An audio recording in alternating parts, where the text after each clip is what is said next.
परिचय। जोखिम शब्द सुनते ही अक्सर हमारे दिमाग में खतरे, नुकसान, डर या असफलता की तस्वीर उभर आती है। हम सोचते हैं कि जोखिम केवल वही लोग लेते हैं जो पहाड़ों पर चढ़ते हैं, हवाई जहाज से कूदते हैं, युद्ध में जाते हैं या शेयर बाजार में बड़ा दांव लगाते हैं।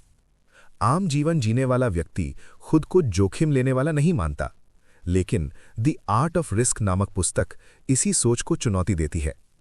इस पुस्तक की लेखिका केट सुकल ये दिखाती हैं कि जोखिम केवल असाधारण परिस्थितियों तक सीमित नहीं है, बल्कि जोखिम हमारे रोजमर्रा के जीवन का हिस्सा है।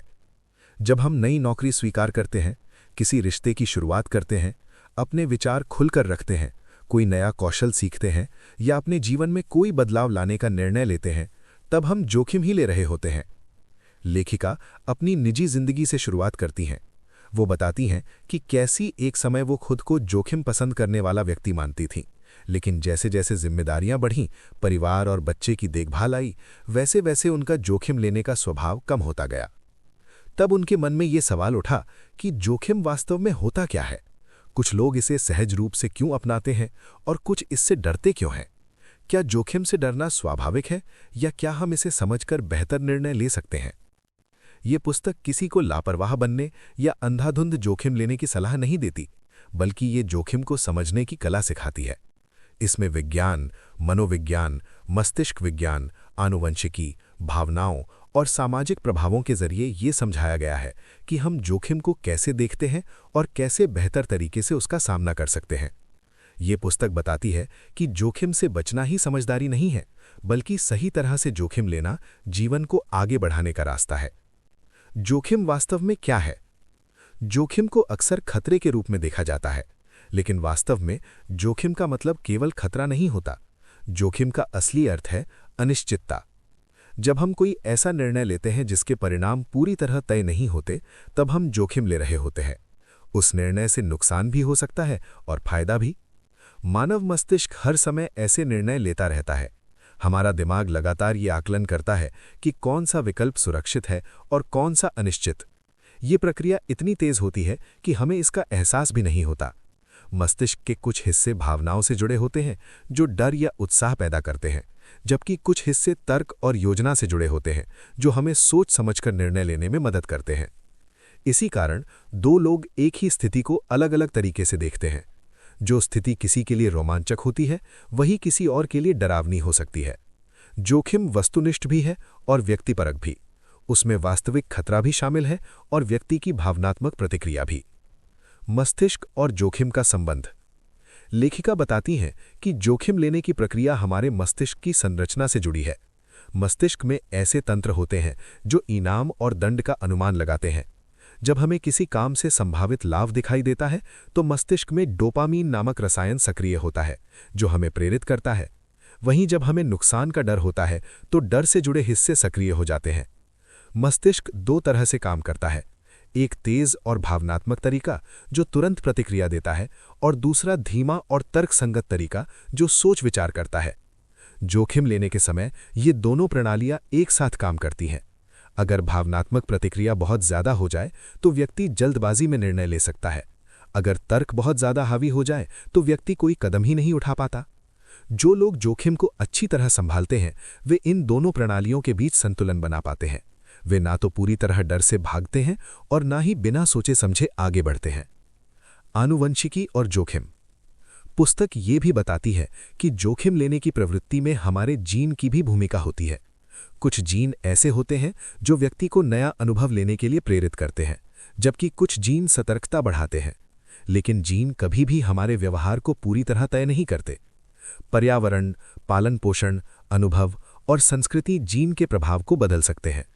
यदि कोई व्यक्ति ऐसे वातावरण में बड़ा हुआ है जहां उसे प्रयोग करने और गलती से सीखने की आज़ादी मिली है, तो वो जोखिम से कम डरता है। वहीं यदि किसी को हर कदम पर रोका गया हो तो वो अधिक सतर्क बन जाता है। इसका मतलब ये है कि जोखिम लेने की कला सीखी जा सकती है, ये केवल जन्मजात गुण नहीं है। उम्र और जोखिम। उम्र के साथ जोखिम लेने का तरीका बदलता है। किशोरावस्था में लोग अक्सर अधिक जोखिम लेते हैं। इसका कारण ये है कि उस उम्र में मस्तिष्क के वे हिस्से जो इनाम और उत्साह से जुड़े होते हैं, वो बहुत सक्रिय होते हैं, जबकि आत्मनियंत्रण से जुड़े हिस्से पूरी तरह विकसित नहीं होते। जैसे जैसे व्यक्ति बड़ा होता है, अनुभव बढ़ता है और मस्तिष्क अधिक संतुलित निर्णय लेने लगता है। वयस्क लोग आमतौर पर जोखिम को बेहतर तरीके से समझते हैं, क्योंकि उन्होंने पहले के निर्णयों के परिणाम देखे होते हैं। ये बदलाव स्वाभाविक है और इसका मतलब ये नहीं कि जोखिम लेना गलत है, बल्कि ये कि जोखिम लेने का तरीका उम्र के साथ बदलता है।